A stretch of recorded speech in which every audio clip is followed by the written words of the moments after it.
Voici les unes des journaux parus à Kinshasa.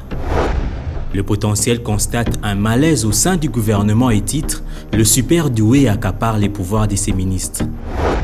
Africa News, pour sa part, a pu reconstituer les liaisons et contacts de Roger Lumbala avant son interpellation à Bujumbura et mentionne Lumbala, indice de connexion avec Kagame. Enfin, le phare qualifie d'accablant le nouveau rapport de Human Rights Watch qui accuse le M23 de crimes de guerre. Voilà tout pour les unes, et maintenant, la revue de presse. Le potentiel présente le Premier ministre Matata Ponyo comme le super surdoué qui s'accapare des pouvoirs de ses ministres. Il s'autorise de leur dicter tout ce qu'ils doivent faire. Les ministres qui souffrent sans élever la voix, constate le quotidien, passent plus de temps à la primature que dans leurs bureaux respectifs où ils sont régulièrement convoqués pour des orientations et des instructions. La situation sécuritaire dans l'Est de la RDC préoccupe la prospérité qui reprend la déclaration de la chercheuse senior à la division Afrique de Human Rights Watch contenue dans le rapport de cette ONG publié mardi dernier. Les rebelles du M23 sont en train de commettre une horrible série de nouvelles atrocités dans l'Est de la RDC. Selon ce rapport que publie le journal, 33 des personnes exécutées étaient des jeunes hommes et des garçons qui avaient tenté de quitter les rangs des rebelles. L'ONG demande aux autorités rwandaises de cesser immédiatement leur soutien à ces groupes armés sous peine de sanctions.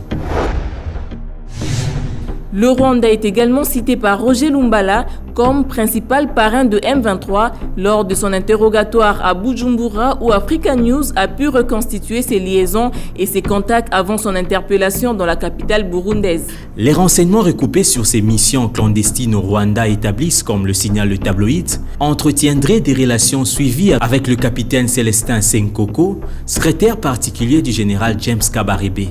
Ce dernier est une des plaques tournantes de la sinistre entreprise de déstabilisation de la RDC.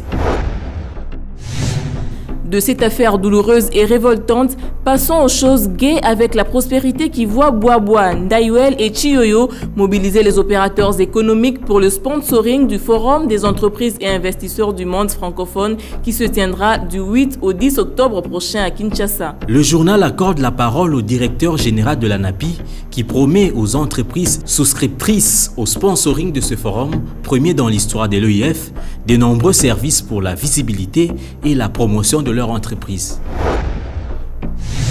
Ces entreprises devront également bénéficier des avantages du traité des actes uniformes de l'OADA qui entre, à en croire Géopolis, en application aujourd'hui en RDC, soit 60 jours après le dépôt des instruments d'adhésion de la RDC. Une avancée significative pour la RDC, comme le confirme l'hebdomadaire, qui devient ainsi le 17e État à adhérer à l'OADA.